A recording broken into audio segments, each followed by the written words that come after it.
obvious first question is, how did you find yourself on the pilot? On Lost, at the time, I was working in a Starbucks in Kaneohe, Hawaii. Right. And I had done a TV show a week earlier called North Shore. And I was working, the group of people came in, I could hear the buzzwords that was obvious they were a film crew, and they were heading out to Kualoa Ranch to do a location scout. So the last person in line, I was like, hey, you wouldn't happen to be the executive producer? Oh, I was like, I am. I'm Jack Bender. I was like, yeah, nice to meet you. I just did this thing on the North Shore last week. Had so much fun. I hope you guys have a great, location scout.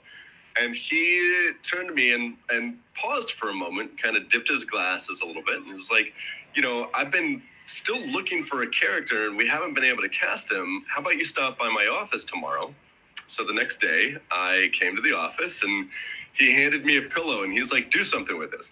So I started to kind of feel it and, see if it was soft or hard and smell it. And I was about to start ripping it open and he was like, all right, now say the lines. And I jumped up on his coffee table and I was like, I'm Steve. And he was like, all right, I'll see you on set tomorrow. And it was like, boom. Oh, so nice. That's how it all happened. So North Shore was just like a one and done, and then you just happened to just get lost after that. So the TV show The North Shore, my brother's roommate was a stand-in, and he said, oh, you should come be an extra. And so I was like, okay, no problem. So I went over and I signed up to be an extra, and I think after 12 hours, my elbow was in a shot, right? And I was in a hotel scene and stuff like that. So on my way out the door, I was like, oh, let me go and stop into the casting director's office and say thank you. So I burst in and I, interrupted a casting session. There was a guy there reading a script, and I was like, hey guys, I just wanted to say thank you so much. Had a great time, appreciate it. And the director was like, hold on just a second. Do you mind handing him the script? And I felt so bad. The other actor handed me the script that he was reading from. And he was like, you mind saying these lines? And I was like, yeah, you got a valid passport, kid, and all this stuff. And so he asked the other actor to step out of the room, and he was like, can you try it a couple more times? And I gave him some deliveries, and he was like, great, we'll see you on set tomorrow. Yeah, I was about to say. The next day, At least they sent the other guy away, so you didn't have to just stand there like this. So both of my very first experiences just happened to be pure luck. That's awesome. I feel like Jack Bender does seem like the kind where he'd just be ordering a coffee and go, hey, you want to be in the show? You want to be in the show? He's such an amazing guy in so many ways, an amazing artist, and just his ability to see things. Now that I've been in this business for so long and have been producing and doing so many different things, looking back on how he was able to feel out that set and just look over, because here in Hawaii, honestly, you can point a camera almost anywhere and get a great shot, but he was able to extrapolate this feeling from things in a way that a very few directors have been able to do. So just really amazing guy. Nice. Well, most of your episodes might have been with him. I can't remember. He did a bunch at the start, but they did get other directors. But I do feel like Jack Bender is one of those directors or people on Lost who he's kind of like underappreciated or under-recognized. In Hawaii, it seems like Jack and Gene Higgins were very much in control of everything that went there. Could you talk a little bit about that? Well, I got a chance to work with Jack on a couple of episodes. I worked with Kevin Hooks, who was actually the director that this episode, did North Shore. Oh, right. Oh. Brought me back. Oh. Yeah. And then I worked with Kevin again on Prison Break later, and Greg Yatenes. Nice. So Greg's just a fantastic director. He's been doing some amazing work. He's now doing part of the Marshals split off from the Yellowstone universe, and just really amazing guy. Worked with him on Prison Break as well. it's kind of a small world in the episodic television circuit. And so, yeah, I got a chance to work with a few directors again. Jack, after I got killed, which seemed to be a bit of a confusion. So, you know, you were talking about the Stephen Scott confusion. I think it bled all the way to the death of me, because maybe they were actually supposed to kill, you know, Scott, but they killed Steve instead. And but then Jack wound up bringing me back for a flashback episode after that, because I was about to move to LA, and he brought me back like the week before I moved. So was that in the airport? A little scene. It was in a hotel where Michael and Walt are having an argument down the hall. When I open the door and check to see if everything's okay. And I come out in a little, tiny, and they sound guys were like, "Where do we put the mic?" And then your character just absolutely does nothing in this totally weird situation with this kid saying, "I don't know this man." maybe Steve deserved to die then. I am eternally grateful for being a red shirt on such a huge show, tiny little character, but having the ability to come in as a small character and only having just a tiny bit. There was actually more that was filmed. A bunch of my lines got cut, and that's just the nature of a huge show like that. There was a whole backstory on Steve and Scott and all the, you know, details, but it never went to air. And I was like, oh, well, maybe if it'll be in the DVD extras something, but it never did. In the episode Raised by Another, when Hurley's doing the census, there's a scene in the scripts, like the scripts that are available online at least, where Hurley's talking to you and Scott, and there's like some kind of implication that like you two were alone together in Hawaii, and Hurley wonders if you were married. Was that the same backstory, or was it? You know, everything was kept so secret from everyone. The way at the time, because it was such a big show, you didn't get the script until right before the episode. And so there was not a lot of time to really find out who you were, you know, because it was one of those things where the shell shock of the accident kind of put everybody in a new position. And then slowly it was like amnesia and developing memories for everybody. So I don't think anybody really knew what their backstory was until it was written. And so I didn't want to speculate. I remember on that specific episode, I had gotten the call that they were going to shoot that scene the day before. And it had been probably a month since the last time I had shot. So I drove up to the North Shore and I checked in with the, PAs and everything. And they were like, "Oh, Christian," they rushed me back to wardrobe. They got me into my outfit. They rushed me over to hair makeup. I had two people, two hairstylists cutting both sides of my hair at the same time. And then I was rushed out on set and handed the script. And it was like, oh, okay, let's go. And there was a little, question in the hair makeup trailer. They were like, so, are you guys dating or, and I was like, honestly, I have no idea. Yeah. So I kind of went into the whole thing with a blank slate. And I know that a lot of the work of an actor is to say, okay, well, you're coming from somewhere, you're going somewhere, and you kind of want to know where you were, but at the same time, I didn't know. And so I didn't want to play it one way or the other. And I kind of figured I'd just get on set and see what Jack wanted. And at the time, Jack wanted me to go in to take a pile of clothes, get him into the water, get myself wet, and then be walking as if I'm carrying laundry, Right. and would have had to kind of like, play with that prop a little bit, and be wet and everything like that. But the waves were rocking that day. They didn't want me in the water. They had already mic'd me up, and the microphone transmitter was on my leg, so I couldn't get in the water. And by the time the PA had gotten over there to grab the clothes from me to go get it wet and then come back and give it to me, it was already too late. They were like, all right, we've got to move, because the first AD was, just needs to push the needle, because you've got so many shots within the day, and so many setups, and it was just like, let's move with what we've got.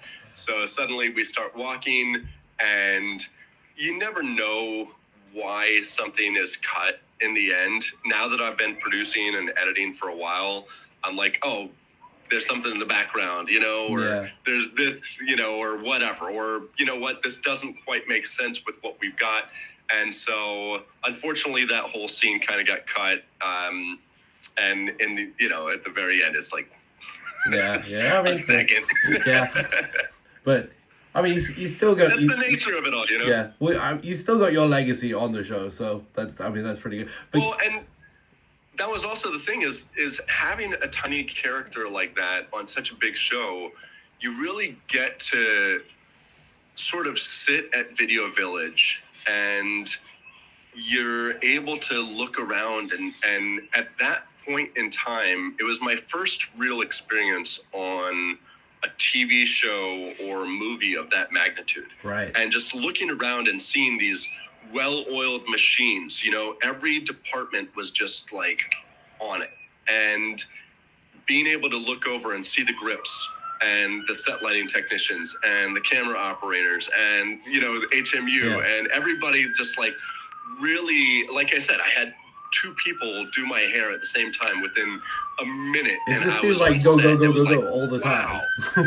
Yeah, and at that level of production, it was massive. You walked out on the beach and you're seeing this huge, full airplane. Like, just how in the world did you even get this here, right? And so just the ability to look around and observe and only have to be working a little bit, and in the meantime just absorb it all, was, unfortunately, it set me down a path of being in this industry, and it is a heartbreaking industry. It would be being on a show like Lost. Like, I can imagine how that would just like completely suck you in. I mean, it's even for a viewer, it's I was sorry to put any age on you if this does. I was 16 when it started airing in England, and immediately it just became something that made me go into university doing film and TV, and then it affected my life just from that, just as a viewer. So I can't even imagine what it's like, as someone who's surrounded by it, Yeah, I just stopped everything, and I was like, this is what I'm gonna do. Just being around amazing actors who were able to, as soon as the camera rolls, come into a character and deliver an emotional performance.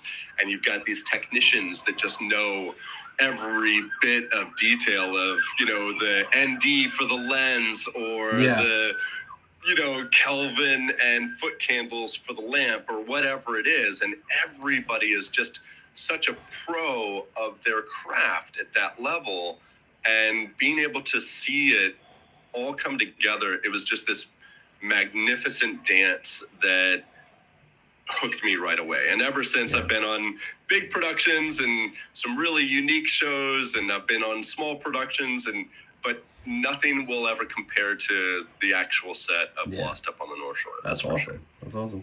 I'll try and put 2 questions into one together. So when you're talking about like what your backstory would be, I think a lot of Lost fans have this like romantic idea that all of you guys, as you call them, red shirts. I know Damon Lindelof calls them meat socks. Did you have any opinion on meat socks before I continue? I mean, you have to have a a really good villain to make a hero look good. You Yeah. have to have people die in Yeah. order to make the survivors look good, right?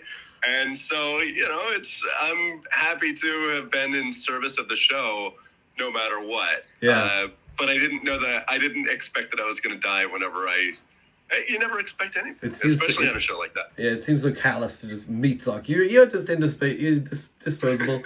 But my question was, fans have this romantic idea that all of the main cast were like best friends on screen and best friends off screen, and they all go like do viewings together. And then we also like, I imagine, put all of like the background people together.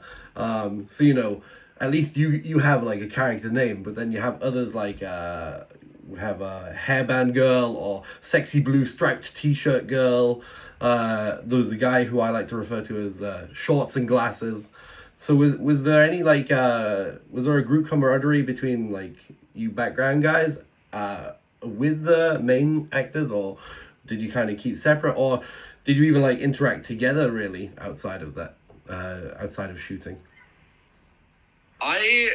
I suppose with my character, I was kind of one of those in the middle people where the core background, they are usually kept in background holding together. Right. They experience their full day and nights together. There's a camaraderie that exists between them.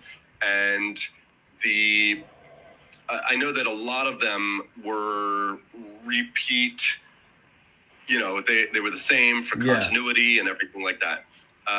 But you're kind of like in and out. And then you had your lead characters that were coming in, and they were, your Matthew Fox and your Jorge Garcia and your, Evangeline and everybody. And but in the beginning, you didn't really know who was potentially a meat sock. Right. Yeah. I know Dustin, who played Scott. I was originally supposed to say, I'm Steve, he's Scott. And then on location, Jack is like, you know what? You in the background, why don't you say I'm Scott? And in a heartbeat, he went from background to, a character on the call sheet. Right. And so, you really never know when somebody is going to sort of rise or fall or anything like that on a show like that. And so I think everybody was, as it went on, and I'm sure in later seasons, it became a lot tighter with those clicks, if you will. Right. But I think in the beginning, it was all sort of just like, what's happening, and the discovery mode of season one of a show like that. So, Jorge was super nice to me. Everybody had been really, really nice to me. And coming in, with a small character, they don't know if I'm going to launch into something bigger a little later and kill them or whatever it is. And so everybody was open-minded, I think, to the whole scenario, and seeing people in the background suddenly become characters, and you know what I mean? And then the potential for some of the main cast to get killed off. It was the whole thing in the very beginning, at least, was really fascinating experiment in sociology. So it hadn't really developed into those clicks, but I do know that the core background, and a few of my friends like Sean Douglas Hoban, he'd been one of the core background, and then he also played he was a stand-in for quite a few of the rock band scenes, and I think he even had some lines as well. So, he played kind of multiple characters and stuff like that. Great guy. And I know that looking at some of the photos that he had, it looked like there was some really strong camaraderie for some of the core background, but I hadn't been part of that. Because I saw it says that you've been on 10 of the episodes. I didn't go through and like check the background of every episode just to make sure. But it says like 10 out of 15. I so think I was like, somebody added some of those things. Oh, yeah, because I only remember being on 7. Right. So okay. Yeah. It's kind of funny because what I wanted to ask you about the Scott and Steve thing. It's funny that we were just praising Jack Bender for his improvisational skills and ability to like feel something that's right, and then it seems like he's kind of the one that's actually started off this confusion about who's Scott and who's Steve and who's Christian and like which one is which. It sounds like he's caused that. And I don't think that at that time that had been necessarily on the radar. Maybe it was, maybe it wasn't for the writers, but I think that from some of the podcasts that I've seen from the writers, they were also like, we don't know what's about to happen next, and kind of, like feeling it out as it developed and seeing, okay, this person is really starting to shine in this regard, so let's expand that character, or let's go ahead and sunset these ideas a little bit and instead blossom that. And so but yeah, maybe just on set, whenever he said to Dustin, you're Scott, that initiated the whole thing. And then and even the last day, whenever I was supposed to be found dead, we stood up on the North Shore. It was right before Christmas, and it was me, Ian Somerhalder, and a few other people, and we're looking out at the water, and the original script, I think it said I was supposed to be found face down in a tidal pool. And we're looking at like 30-foot waves crashing down, just like massive water. And I was like, you're going to have some amazing production value because I will literally be dead if I get in that water. And so they changed the whole thing, and now I'm found on, the sand and supposed to have all my bones broken. And so that's how that happened, is that they couldn't... Yeah. That's why the bone broken thing... Because the bone broken thing is like so much more extreme than just, maybe he cracked his head on a rock. Like, you're... It was, so, of course, I don't know if you've ever tried to play dead or not, but it's actually really difficult during the daylight because your eye just wants to twitch, and I was really nervous about my eyeball like being seen moving underneath my eyelid. And then I watched the episode, and I'm like on screen for a second. I'm literally like the whole day you're just like focused. Hours. That's funny. Like a little brief moment, but and then actually there was I had my son was at the University of Hawaii daycare, and somebody had called in a bomb threat. And I had to go down because my wife at the time couldn't make it, and it was an emergency. They needed to, have somebody come pick up my son. So I had to leave set, and the body that's in the body bag is a mannequin. Right. It's not even me. Yeah. So I so was they get the shot of you there, and then so if you look at the body bag, that they're carrying, it's like super stiff, but it works. I mean, for rigor mortis, but And you had time to like de-costume, so you didn't look like a corpse when you were getting your son. I literally just ran out. I took the shirt and pants off, and then changed in and drove down from the North Shore, and it turned out to be a hoax. And look at me. And then I called back to set, and I was like, hey, I can make it back up. And they were like, no, we've already shot the scene. And I was like, all right, cool. Meat sock. Meat sock out. That's it. Yeah, I kind of wanted to try this then. So, I mean, maybe you don't fully know, and it's all really confusing because the character that dies is Scott, but you're playing him. And then so they've got that, because you always played Steve as far as I'm aware. And now you've got Scott's dead, but Steve's playing him, which causes even more confusion. I was just wondering, because when I showed up on set to go die, I was like, I'm Steve. I'm not Scott. Oh, they're just like, and they're like, oh. Yeah, Scott. No. Yeah. And then and I don't know if it was an inside joke with wardrobe or what, Right. but they had Scott's name on my wardrobe. All right. I was like, no, I've literally introduced myself by name on screen as Steve. And they were like, yeah, no. You're dying today. You're Scott. There's a picture and of me. Like, it says Steve. So, and then they were like, well, Dustin's not here, so you're dying. Oh, right, okay. Oh. And I was like, oh, okay, all right, cool. So it was, I don't know if they actually meant to kill him or if they meant to kill me and just go off on the lore of the confusion. I mean, but it adds to it. And it was even at the crew side, and I don't know if it was a practical joke or not, but I was just as confused as everyone else. Again, everything kind of happened right before filming, so you didn't really get a feel for where any of the character development was going to happen. Yeah. But, when you're offered up for a sacrifice, you show up with a smile on your face. Has to go onto the chopping board. Yeah, thank you. And again, with that show, it was like real life and then flashbacks. So you never really died, even if you died on the island. You could still have flashback scenes. And so I didn't consider it like it was the end, but I was also moving anyway. And so it was the end, and it worked out, perfect like that.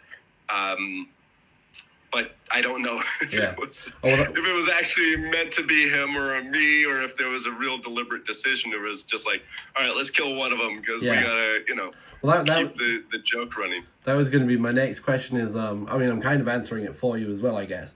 Is Damon Lindelof obviously gets asked all the time, like, do you regret this? Do you regret this? And I feel like I live that philosophy as well, where it's like, I don't regret anything because that's how it took me to what I'm going to do anyway. So it sounds like you just answered that as well, where it's like, I was going to ask you if you regret being written off, but it seems like you were already ready to move on to what's next. Oh, my claim to fame is I'm like the first buried, Yeah.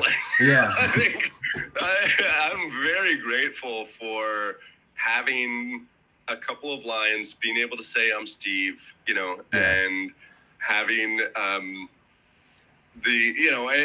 later in life when I was after I had moved to LA and I had done a couple of shows and I moved out to Texas for Prison Break. Whenever the writer's strike happened, I decided to go to school at the University of Texas at Austin and get my film degree.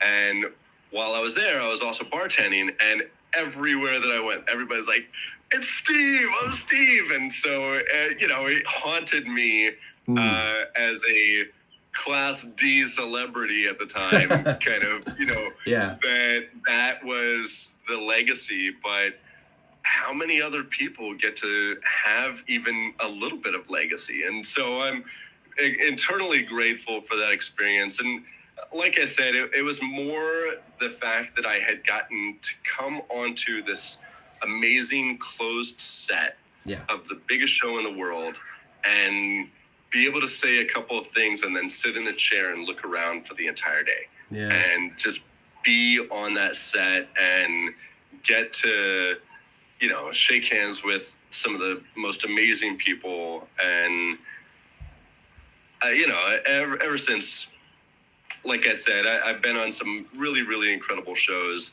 and even just as small little characters or characters that had the scene cut, like Sin City 2, it was with Robert Rodriguez and Frank Miller, and you didn't get a script, you got like a comic book, and your dialogue was in the bubble, and you're shooting the whole thing on green screen.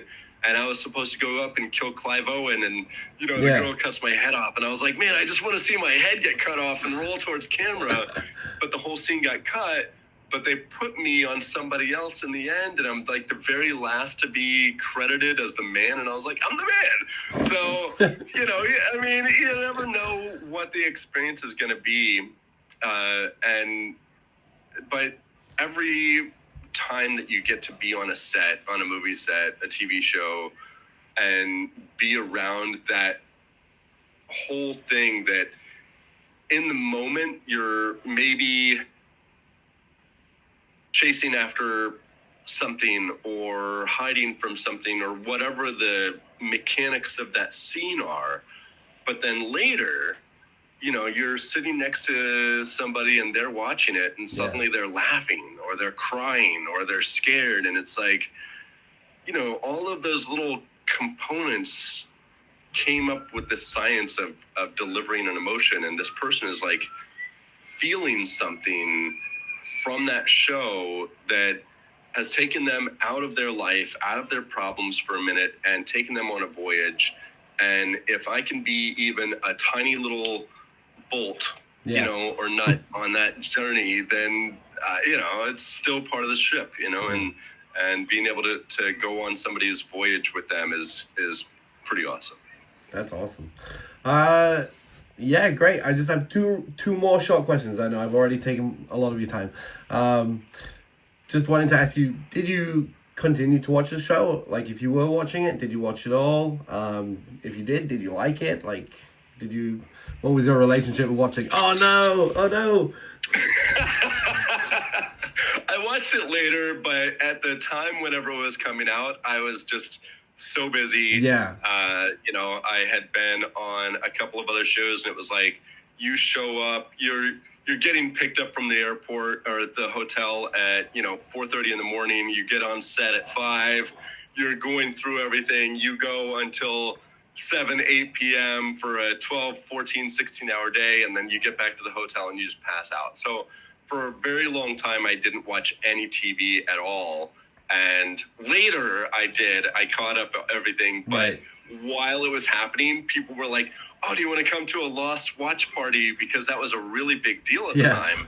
And I was like, I can't, and I wouldn't even know what's going on. So there's no way that I could be a part of that journey anymore because my sort of, contributions had come to an end, except for the lore that carried on after, with the continued jokes. And I'm grateful that the writers continue to keep the joke alive. And, even still, years later, 25 years later, I just went and watched a making of the Lost documentary over at the Hawaii International Film Festival. It was fantastic. It's like, it's amazing. Yeah. So. All right, cool. Well, my last question, it's really dorky. I'm sorry. It's very silly. But just like you were the first in the graveyard, and you're my first one for interviewing on the channel. So I just thought you get to be the first one to ask the polar bear a question. since you never met the polar bear, do you have any questions for him? Got to meet the polar bear. Were you real? Was any of it real? Everything's real if you think about it. I don't know why he sounds like Mr. Bean, but he does. All right, well, thank you, polar bear. Thank you. All right, well, thank you, Christian, very much. I've already taken way too much of your time. Do you want to let people know what you're up to now to see if we can see any of what you're producing or acting in? I have been with a company out here that's been behind a lot of commercials, Sight and Sound Productions. Unfortunately, after the downturn of production about a year and a half ago, where we lost Magnum PI, NCIS, everything kind of got canceled. So it's been a really tough year for a lot of production in Hawaii. I got a chance to be part of prep for a feature called Makavalu, which is Daniel Day Kim's. He is executive producer, and it's 8 Kanaka Native Hawaiian directors that are directing a component of the feature. Unfortunately, I'm not going to be able to be a part of the rest of the production due to a schedule conflict, but I'm really excited to see that come to life, and I'm really grateful that I was a little bit of a part of that. And then I have just accepted a creative services director role at NMG Network, And so I'm getting ready to work with some amazing filmmakers like Gerard Elmore out here and continue to focus a little bit more on the luxury, travel, leisure, commercial end of things. But I'm always open to working on a show. I know that there's a few shows that are in town right now called,